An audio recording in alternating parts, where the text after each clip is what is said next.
Good morning. Okay, so today's video is going to be a follow-up from yesterday's video, which was about the two ex-Uber drivers who took Uber to court, to tribunal, regarding their employment status. Are they employed or are they self-employed? And if they are employed, obviously they're entitled to certain benefits.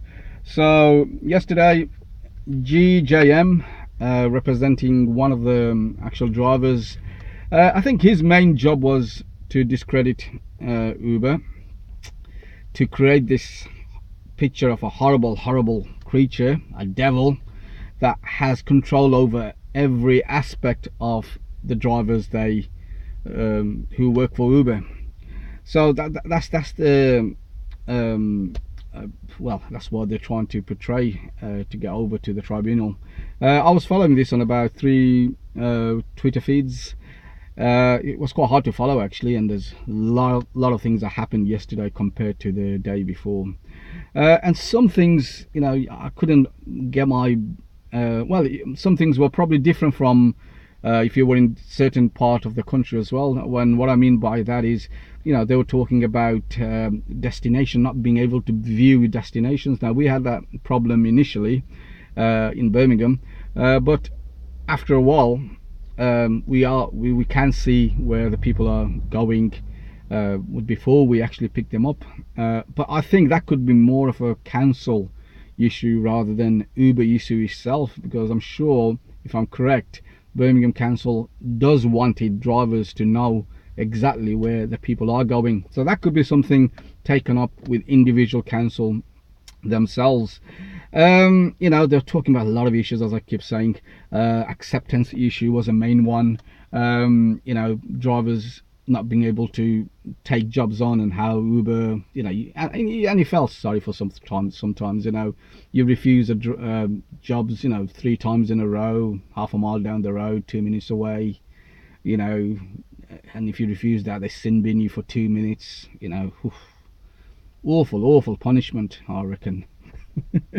So, there was a lot of things happening yesterday, and some of them were confusing. As I said, they were talking about how Uber accepts jobs on behalf of people, and they were saying, drivers actually accept the job first, then Uber approves it, and then it gives it to the drivers.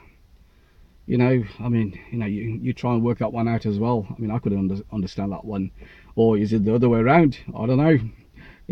So there's a lot of things happening from the Twitter feeds. What I was following, one thing I think they all agreed on was Dina Rose, who represented Uber at the tribunal. They made her work for her money. She was pretty good. And if you're going to represent Uber, they will make you pay for every single penny. So that's what's happened at the course yesterday. There was no outcome. It's likely to go to the Supreme Court. I think both parties decided. There's no date on when the Supreme Court will give a judgment, or however they pursue that. I don't know if you have to go back for more hearing or not. So that's something else. We're not sure of. If I hear anything more, obviously I'll let you guys into knowing. One other development that's happened overnight, obviously our Prime Minister, her spin doctor's been out of work, and I've mentioned this a couple of days ago. Sadiq Khans is losing the plot. This is a guy who is a mayor of a capital city, a powerful capital city, London, and he can't, understand what people are going through. The actual people of London, he's underestimated everything. All the Londoners, he's brushed aside 40,000 jobs that's going to go. And I know people are saying, oh, well, it's not 40,000 that's going to go. They could always come back to 2,500 other jobs, that's other bases down there. They could always go on job. But that's not the point, and that's not how you actually calculate these kind of things. It's like saying if I don't know, Severn Trent, if there was 1,000 jobs that are going to go there because of that closure, you don't go, oh, hold on, you know, there's a clerical assistant job down the road, she could go there.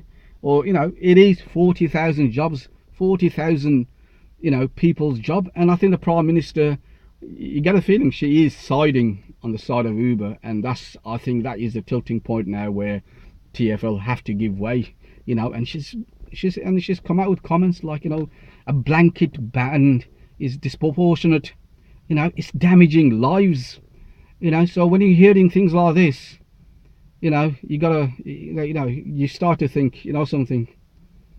I think TfL probably will very, very likely now hand the license back to Uber. That's my view. Thank you very much for watching. Bye bye now.